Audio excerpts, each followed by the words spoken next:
함께 우리 하나님 말씀 같이 보도록 하겠습니다.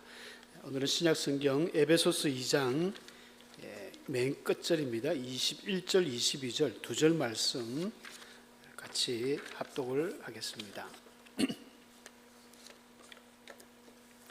에베소서 2장 21절과 22절 맨 끝절 말씀입니다. 함께 우리 합독을 하도록 하겠습니다. 시작. 그의 안에서 건물마다 서로 연결하여 주 안에서 성전이 되어가고 너희도 성령 안에서 하나님이 거하실 처소가 되기 위하여 그리스도 예수에 함께 지어져 가느니라. 아멘. 오늘 참 날씨가 계속해서 더운데 많이 힘드셨죠? 그래도 이렇게 또 수요일날 교회에서 보니까 너무 반갑고 좋습니다. 우리 태장로님하고 성부수 권사님 늘 자리에 계시는데 오늘 찬송할 때 안 보여서 은근히 걱정을 했습니다. 또 더위를 잡수셨나. 늘 보이다가 안 보이는 성도가 있으면 늘 앞에서 우리 목사님들은 걱정을 합니다. 오늘 오신 분들은 빠지시면 안 돼요. 이제 늘 안 오다가 또 와도 걱정이고 무슨 일이 있나 이래 또 생각이 된다 그러죠. 늘 수요일날 오시는 분들은 빠짐없이 특별한 일 없이 계속 참석을 하시면 좋겠습니다. 지난주는 우리 성도님들의 많은 또 사랑과 또 기도 덕분에 또 휴가를 잘 다녀왔습니다. 그래서 그 지난주에 모퉁이 돌이라는 그런 설교를 했습니다. 우리 학생회가 다음 주에 또 수련회를 가지만 우리 SFC 고신교단에는 SFC라는 학생회가 있습니다. 저는 원래 고신에 처음에 사역을 안 했기 때문에 합동에 있다 보니 잘 좀 낯선데 SFC 그 3대 강령 중에 참 멋진 말이 있습니다. 하나님 중심, 성경 중심, 교회 중심. 이게 SFC의 핵심 강령이거든요. 아주 중요한 그 원리인데 사람이 어디에 중심을 두고 살아가는가, 이것은 굉장히 우리 인생의 원리에서 참으로 중요한 것입니다.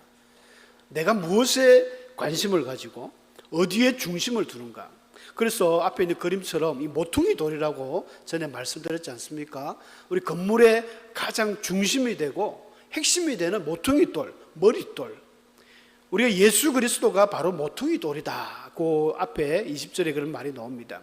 우리는 그리스도 안에서 정말 이 예수님을 중심으로 오늘 본문 21절에 읽은 것처럼 그의 안에서 건물마다 서로 연결되어 있다는 것입니다. 우리는 예수님을 구주로 고백한 모든 성도들은 다 교회인데요. 이것이 따로따로 교회가 아니라 예수님이 중심이 핵심이 되어 있고 그 옆에 돌을 하나 놓으면서 다 연결되어 있는 그런 우리 교회입니다. 그래서 하늘 새 가족이죠. 새 가족. 우리는 새로운 가족, 영적 가족이 형성된 것입니다.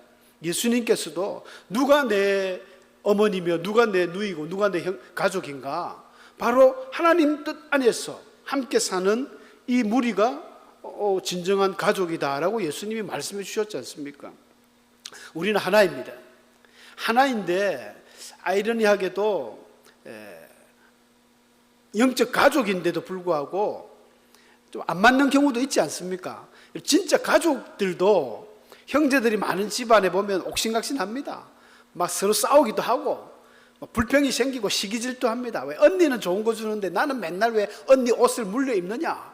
또 남자들 형제는 오늘 우리 건이도 오늘 방학이라고 참석을 한 것 같아요. 건이가 형이고 그러면 항상 그러지 않습니까? 큰형이 맞이가 입던 옷도 둘째 물려받고 뭐 막내까지 가고, 막내는 또 너무 옷이 오래되니까 또 새로 사주고, 큰형과 막내는 이렇게 항상 사랑하고, 그럼 또 서로 자기네들끼리 감정이 안 좋습니다. 막 싸웁니다. 맨날 엄마는 형님만 챙겨주고 막. 이게 가족이지 않습니까? 교회도 저는 그런 것 같아요. 우리가 그리스도 안에 한 가족이지만 좀 마음이 좀 안 좋은 경우도 있습니다. 목사님은 저 성도를 너무 사랑하는 것 같아. 목사님은 저 장로님만 챙기는 것 같아. 좀 마음이 그럴 수도 있어요. 그런데 이게 가족이라는 울타리가 그렇지 않습니까? 아무리 싸워도 한 가족이에요, 한 가족. 이게 남이 아닙니다, 남이. 우리는 주 안에서 영적인 한 가족이라는 것은 조금 인간의 그런 원래부터 몸에 배어 있는 죄의 씀뿌리, 죄의 속성이, 근성이 있기 때문에 미워하기도 하고 분노하기도 합니다. 아무개 집사님은 싫어. 나는 저 사람하고 같이 있기 싫어. 교회 그런 사람들이 있어요, 보면. 나는 저 사람하고 놀기 싫어. 나는 요 아무개 김 집사님하고 놀아야지. 나는 박 권사님하고 놀아야지. 그런 게 있잖아요. 오죽했으면 성경에도 보면 고린도 교회도 그랬대요. 나는 베드로파다. 나는 바울파다. 나는 아볼로파다 하면서 교회 내 파벌이 생겨가지고 제일 안 좋은 거거든요. 그런 게 생길 수 있습니다.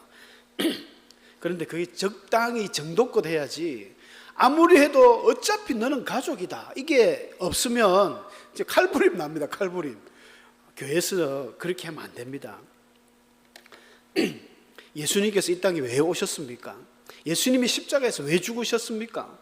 이 에베소서 말씀을 보면요, 그 앞에 본문을 여러분 집에 가서 2장 전체를 한번 읽어보시면 예수님이 유대인과 이방인을 이야기를 합니다. 지금 바울이 그 이방인과 유대인들을 이야기하면서 이 두 사람은 이제 너무 심하게 싸운 거예요.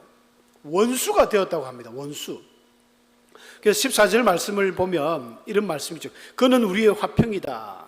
둘로 하나를 만드사 원수된 것, 곧 중간에 막힌 담을 자기 육체로, 주님이 십자가의 죽음으로 이 담을 허물었다라는 이야기가 있습니다. 유대인과 이방인이 왜 중간에 담이 이렇게 생겼을까요? 유대인은 유대인만의 아주 고질적인 아주 나쁜 그 자존감이 높아요. 어떤 거냐면 하나님께서 이스라엘을 이집트에서 불러냈잖아요. 불러내면서 이제 너희는 내 백성이다. 가만히 이집트에 있었으면 너희는 다 죽었을 건데 내가 너희를 살려줬으니까 너희 목숨은 내 거야. 이제 너희는 내 백성이라는 거예요.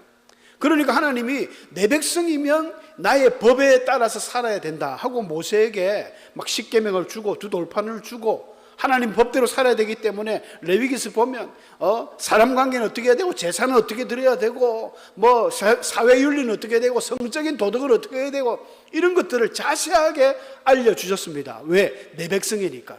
이제는 나의 법을 따라야 된다. 그렇게 주셨기 때문에 그럼 이스라엘 백성들이 야, 우리 같은 사람을 하나님이 구원해 주셨네. 너무 감사하다. 이렇게 생각해서 많은 하나님을 모르는 사람들에게 자네도 하나님을 믿어.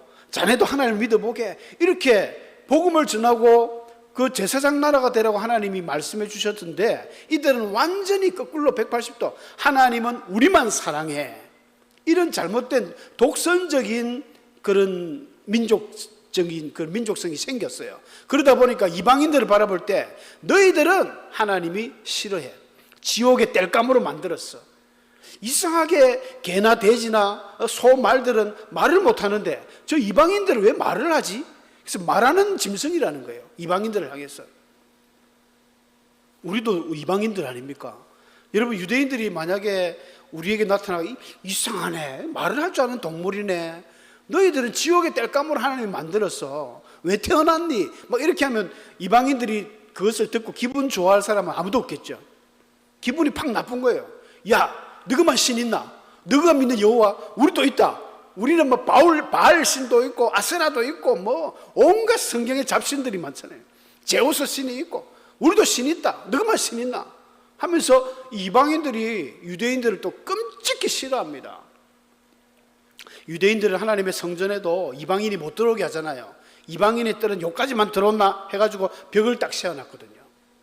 그런 이 벽을 깬다는 의미가 두 개가 있습니다. 성전의 벽을 허물어버렸고 또 이방인과 유대인들 사이에 이 정말 골이 깊은 감정, 도대체 이걸 해결할 수가 없었는데 예수님이 십자가에서 죽으심으로 이제는 누구든지 그리스도 예수를 믿으면 누구든지 그리스도 안에 있으면 완전히 새로운 피조물이 된 거예요. 그러니까 하나님께 나아갈 때 유대인도 필요 없고 이방인도 필요 없고 누구든지 예수를 믿는 사람, 예수를 믿음으로 완전히 새로운 피조물이 되었기 때문에 완전히 새 사람이 된 것입니다. 그게 바로 저와 여러분들입니다. 그게 교회라는 것입니다. 하나 되게 만드셨다는 거예요. 이제는 예수 그리스도 안에서 예수님을 믿으면 유대인도 이방인도 어떤 것도 없이 하나가 된다는 것입니다. 그럼에도 불구하고 우리가 하나 되지 못하는 이런 많은 안타까운 부분이 있는데, 이제 이런 것들이 바로 인간에게 죄성이죠, 죄성. 그 죄의 씀뿌리들, 우리가 그래서 이걸 죄의 씀뿌리는 가만히 두면 계속해서 자랍니다. 눈에 보이지 않지만 우리 안에 죄성이 살아있다니까요. 그 예수를 믿으니까 내가 예수를 믿으면서 그럼 완전히 내가 짠 하고 새 사람이 된다는 의미가 죄하고 완전히 끝난다 이게 아닙니다. 죄와 결별하기 위해서는 내가 죽든지 제가 죽든지 두 개밖에 없어요. 죄는 안 죽거든요. 우리가 죽을 때까지 그래서 예수가 필요합니다. 루트가 그런 위대한 고백을 했지 않습니까? 그렇기 때문에 나는 죽을 때까지 예수가 필요하다. 사랑하는 성도 여러분, 예수님 아니면, 성령님의 은혜가 아니면 우리는 계속해서 죄로 범람하는 사람이 될 텐데, 그나마 교회를 나오고 기도하고 예수님 믿고 성령님을 의지하니까 이 죄가 막 자라지 못하는 거예요. 근데 예수님이 없는 사람들, 예수를 안 믿는 사람들은 그나마 하나님께서 그나마 양심이라는 걸 주셨는데, 이 양심도 성경에 보면 로마서 양심에 화인 맞은 자들이라고 했지 않습니까? 양심이 이제 완전히 양심에 털난 사람들, 이런 사람들이 세상에는 무수히 많습니다. 그런 사람들이 우리가 볼 때 그래서 이야, 악마 같다. 저 사람은 인간의 탈을 쓰고 있지만 실제는 악마다, 마귀다, 귀신이다. 이런 사람들이 버글버글합니다. 그나마 우리는 예수를 믿기 때문에 그런 것이 좀 나름 조금 정화가 되어가고 있는 상태입니다. 그래도 교회를 나오면서 기도 안 하면 똑같습니다. 교회를 나와가지고 뭐 10년을 다니고 20년을 나와도 똑같다? 아, 그 정말 가슴에 손을 얹고 회개하시고 새롭게 해야 됩니다. 새신자들은 틀려요. 새신자들은 잘 모르니까. 그런데 자꾸 신앙생활 하면 할수록 우리는 변화되어야 되는데 그게 안 되는 거예요. 내가 예수를 믿으면서 이제 새수를 새 부대에 담아야 되지 않습니까? 날마다 새롭게 해야 되는데 계속해서 그 옛날에 그 어떤 안 좋은 습관들, 그런 구습이 있으면 여러분 망합니다.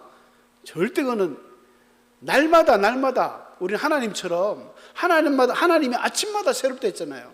그래서 우리는 하나님 닮아서 날마다 새롭게 변화되어야 되는 그런 우리 성도들이 되어야 될 줄 믿습니다. 두 번째로 보니까 성령 안에서 하나님이 거하실 처소로 함께 지어져 간다 이랬습니다. 하나님이 거하실 처소가 되기 위하여 성전으로 지어간다 했는데, 여러분 하나님이 거하실 처소가 뭡니까? 성전을 말합니다. 성전. 구약 시대의 이 성전이라는 개념은 하나님의 집입니다. 하나님이 임재해 계신 곳이에요. 그 성전에서 물론 모세 때부터 회막도 있었지만 솔로몬이 이제 막 성전을 지었을 때 하나님께서 그곳에 내가 영원히 임하겠다. 열왕기상 9장 3절에 보니까 솔로몬이 그렇게 성전을 짓고 이야기했지 않습니까? 그러니까 하나님은 내가 이 건축한 성전을 거룩하게 구별하여서 내 이름을 영원히 두며 내 눈길과 내 마음이 항상 거기에 있으리라 라고 말씀을 하셨습니다. 여러분, 이 교회, 이 성전, 구약의 성전이 오늘날 신약의 교회라고 생각하시면 되는데, 특히 구약시대 때 이스라엘 백성들은 성전 이러면은 함부로 못 갔습니다. 하나님이 계신 곳인데 내가 어떻게 감히 그곳에 가느냐. 너무너무 거룩한 곳이고 하나님의 임재가 있는 곳이고, 우리가 나답과 아비후 레위기서 그 10장에 보면 하나님 앞에 다른 불을 들이다가 막 불이 나와서 태워 죽여버릴 정도로 엄숙하고 경건한 곳이 하나님의 처소였습니다. 그런데 오늘 바울이 뭐라고 하냐면, 바로 너희가 하나님의 성전이 되기 위해서, 하나님이 거하실 처소가 되기 위하여 우리가 예수 그리스도와 함께 지어져가는 그런 교회가 된다는 것입니다. 얼마나 이것이 우리에게는 참 감당 못할 대단한 엄숙한 고백입니다. 우리에게 아주 경건한, 우리가 그런 교회가 된다는, 하나님이 거하실 교회, 거하실 처소가 되기 위한 그 교회가 된다는 그런 말씀을 해주셨습니다. 그런데 보니까 함께 지어져 가는 교회, 이런 표현이 나오잖아요. 함께 지어져 가는 교회라는 것은 원어의 그런 접근에서 보면 이것이 느낌, 한글도 그렇잖아요. 지어져 간다는 것은 완성되지 않았다는 것입니다. 계속 지어져 간다는 거예요. 아직 완성되어지 않은, 그리고 특별히 그 현재 수동태라는 것은 수동태는 여러분 아시죠? 내가 하는 게 아니에요. 내가 하는 게 아니라 상대방으로부터 당하는 거, 이게 수동태는 거예요. 돌이 날라와서 돌에 맞았다, 이런 게 수동태예요. 내가 돌을 던졌다, 이건 뭐 자동사의 의미가 있겠지만, 타동사는 내가 길을 가는데 뭐가 날라와서 맞았다, 내 힘이 아닌 거예요. 그러니까 함께 지어져가는 교회라는 그 의미가 굉장히 의미가 있습니다. 수동태라는 것은 내 힘으로 안 된다는 거예요. 내가 잘해야지, 내가 멋진 그런 성도가 돼야지, 내 힘보다는 어떤 하나님의 힘이 필요하다는 거예요. 성령이죠. 그래서 22절에 그러죠. 너희도 성령 안에서 지어간다는 거예요. 성령 안에서. 여러분, 그래서 우리는 성령 하나님 우리에게 필요합니다. 반드시 필요합니다. 예수님께서 부활하셔서 성천하실 때 그 전에 제자들에게 무슨 말씀하셨습니까? 내가 아버지께로 가는 것이 너희에게 더 좋다, 더 유익하다. 왜 그러냐 하면 성령 하나님이 이 땅에 오시기 때문이다. 그래서 사도행전 2장에 주의 제자들이 막 기도할 때 성령이 이 땅에 강림했지 않습니까? 여러분, 이거는 엄청난 사건입니다. 하나님이 우리에게 오신 거예요. 구약의 하나님은 감히 근처에 갈 수도 없었습니다. 하나님의 처소, 하나님의 성전에 어떻게 함부로 가? 레위인들이나 제사장들이나 가지, 나 같은 사람이 어떻게 가? 못 갑니다. 또 만날 수도 없습니다. 하나님을 본 사람은 죽는다 해가지고 막 그랬습니다. 그래서 눈에 보이는 하나님 예수님이 이 땅에 오셨지만, 예수님은 이 땅에 한 3년 남짓 계시다가 십자가 사역을 마치고 성천하셨어요. 그럼 지금 이 땅에는 뭐가 있습니까? 바로 성령 하나님이 우리와 함께 하십니다. 이 성령 안에서, 성령을 통하여 우리의 연약한 부분이 변화된다는 것입니다. 우리가 잘 아는 내용이지만 얼마나 이게 또 잘 잊어버리는 내용입니까? 성령님 도움 받으셔야 돼요. 잘 안 되는 부분들, 하나님 저 이거 안 됩니다, 반드시 이게 고쳐져야 되는데 하나님 이게 안 되고 있습니다, 하나님 도와주세요. 날마다 기도해야 돼요. 성령께서 우리 안에 오셔서 그렇게 기도해야 되는 거예요. 그 앞에 21절에도 나오는 이야기입니다. 되어가고라는 뜻이, 아욱사노라는 그 말이 두 가지 의미가 있습니다. 계속 건축 중이다, 진행형인 의미도 있고, 두 번째는 자라간다는 의미가 있습니다. 자라간다. 교회가 계속 지어져 가는 것처럼 마치 동물이나 식물들이 계속 자라가는 것과 똑같아요. 우리가 아이들이 자랄 때 여러분 어떻습니까? 우리 교회에서 제일 큰 우리 영빈이, 우리 영빈 선생님 학생회 봉사를 잘하고 계십니다만은 어느 날 자고 일어나니까 그만큼 커졌습니까? 권사님? 아니죠. 조금씩 자라갑니다, 아이들이. 근데 제일 빨리 자라는 아이들은 아무래도 어린 아이들이죠. 우리 로운이나 이현이 같은 아이들은 돌아보면 금방 일주일 새가 뭔가 달라지는 것 같아요. 얼굴에 윤곽도 잡히고 막 하지 않습니까? 근데 우리 학생들도 청소년기에 아주 폭풍 성장을 합니다. 이 성장판이 막 늘어나니까 중학교 때보다 또 고등학교, 우리 건이도 얼마나 큰지 몰라요. 키가 많이 컸어요. 더 클 줄로 믿습니다. 그러니까 이 키 크는 것들을 우리는 매주 보니까 모르는 거예요. 사람이 늙어가는 것도, 어느 목사님이 그러더라고요. 사람이 왜 늙는지 모르냐면 매일 거울을 봐서 그렇다는 거예요. 거울을 한 1년쯤 안 보다가 딱 거울 보면 내가 왜 이렇게 늙었노 이래 할 건데, 너무 매일 보니까. 우리 학생들도 키가 자라고 아이들이 자라는 것들을 한 달이나 우리 할아버지들이 손주를 볼 때 한 달 만에 보면 와 벌써 이렇게 컸나 막 이래 합니다. 매일 보면 잘 몰라요. 우리의 신앙도 마찬가지입니다. 우리가 그리스도를 고백하면서 교회가 되었는데 이 교회가 점점 자라가는 것과 똑같다는 거예요. 신앙이 이제 처음 들어가신 분들은 잘 그런 표현들을 모르니까 우리 새신자들이 이해를 하지만 10년, 20년 우리가 자꾸 있다 보면 직분이 올라가지 않습니까? 집사가 되고 권사가 되고 장로가 되면 이제 그 정도 신앙이 자라가야 되는 거예요. 아직도 못 자라면 바울이 이야기하는 것처럼 젖먹이가 같은 신앙이 있습니다. 부끄럽습니다. 나는 신앙의 연륜에 비해서 아직도 그런 젖을 먹는 신앙인인가? 진짜 굵은 베옷을 입고 여러분 회개하시기 바랍니다. 아직도 그런 어린아이 같은 신앙 안 됩니다. 늘 받기만 받으려고. 이제는 베풀어 두셔야 돼요. 베풀어 주셔야죠. 교회에 직분이 올라가고 신앙생활 오래 하셨으면 집안의 어른처럼, 가장처럼, 엄마 아빠처럼 자녀를 돌봐야 돼요. 때로는 뭐 훈육도 하지만 아이가 쓰러지고 넘어지면 품어줄 줄도 알고 위로해 줄 줄도 알고, 그게 우리 성도의 기본 도리인데 그런 게 없으면 참 문제가 됩니다. 그래서 오늘 바울이 이야기하는 게 참 의미가 있는 말씀입니다. 교회가 되어가고 주의 성전이 되어간다 그랬죠. 21절에는. 22절에는 함께 지어져 간다. 계속해서 함께 지어져 가는 거예요.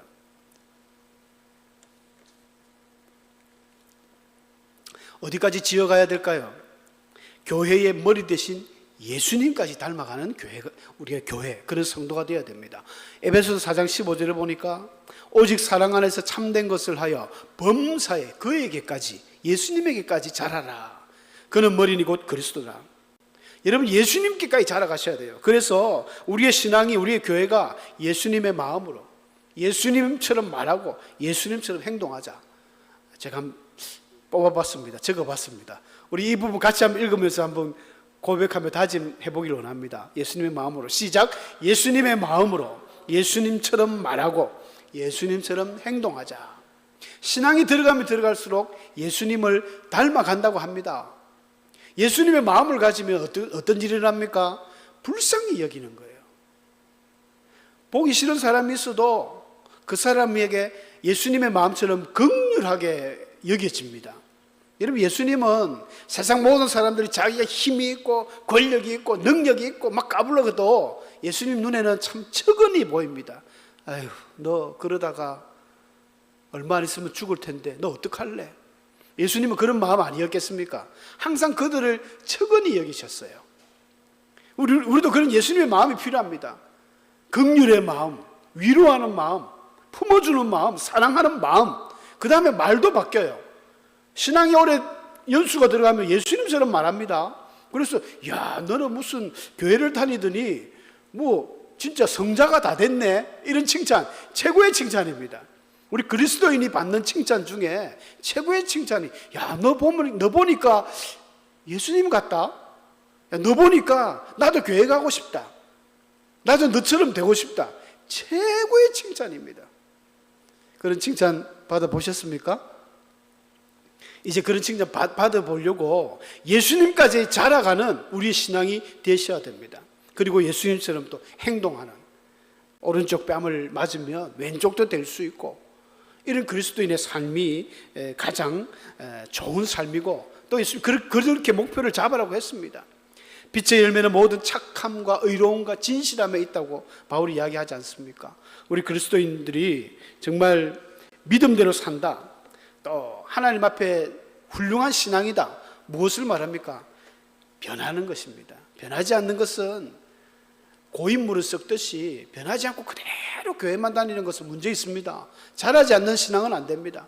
그래서 여러분들이 정말 함께 지어져가는 이 교회, 주님이 거하는 그 성전이 되어가는 것, 이런 것들 정말 필요합니다. 그래서 주 안에서 정말 연결되어서 우리는 다 한 가족인 것을 기억하고, 가족이잖아요. 가족을 섬기고 가족을 사랑하고 또 가족을 보듬어주고, 또 때로는 가족들이 나쁜 길로 가면 안 된다고 이야기도 하고 훈육도 하는 그런 우리 교회 공동체, 마산교회 공동체 되시길 주의 이름으로 축원합니다.